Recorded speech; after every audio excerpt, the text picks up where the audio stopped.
আসসালামু আলাইকুম। Hair build up কি, হেয়ার বিল্ড আপ কেন হয়, এর সলিউশন কি, আজকে আমি এই টপিক নিয়ে কথা বলবো। তো প্রথমে আমরা জেনে নেই যে হেয়ার বিল্ড আপ কি এবং কেন হয়। হেয়ার বিল্ড আপ হচ্ছে মূলত অনেক দিন ধরে জমে থাকা ময়লা, ঘাম, তেল, তারপর হচ্ছে যেমন শ্যাম্পু দেওয়া হয়, সিরাম দেওয়া হয়, অনেক সময় ড্রাই শ্যাম্পু, মাস্ক ব্যবহার করা হয়। তো এগুলো জমে জমে একটা লেয়ারের মতো হয়, এটা হচ্ছে হেয়ার বিল্ড আপ।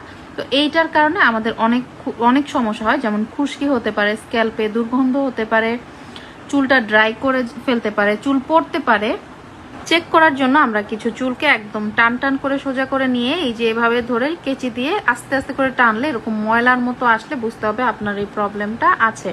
তো এখন হচ্ছে আমরা একটা মাস্ক রেডি করব, যেটা আমাদের হেয়ারটাকে ভেতর থেকে ডিটক্স করবে বা ভেতর থেকে একদম পরিষ্কার করবে। তার জন্য হচ্ছে আমাদের লাগবে মুলতানি মাটি, তারপর আমরা এর মধ্যে নিয়ে নিচ্ছি অ্যালোভেরা জেল। অবশ্যই সাদা রঙের অ্যালোভেরা জেল ব্যবহার করবেন। এই অ্যালোভেরা জেলটা একদমই ভালো না, যেগুলোতে এরকম কালার থাকবে। তো আমরা ট্রান্সপারেন্ট যে অ্যালোভেরা জেল আছে ওইটাই এখানে ইউজ করব। তারপর আমরা এখানে নিয়ে নিব 1 চামচ হচ্ছে অ্যাপল সাইডার ভিনেগার। তো এখন এটা যদি কারো কাছে না থাকে বা এটার গন্ধ যদি আপনারা সহ্য করতে না পারেন, এর মধ্যে 1 চামচ লেবুর রস দিয়ে দিবেন।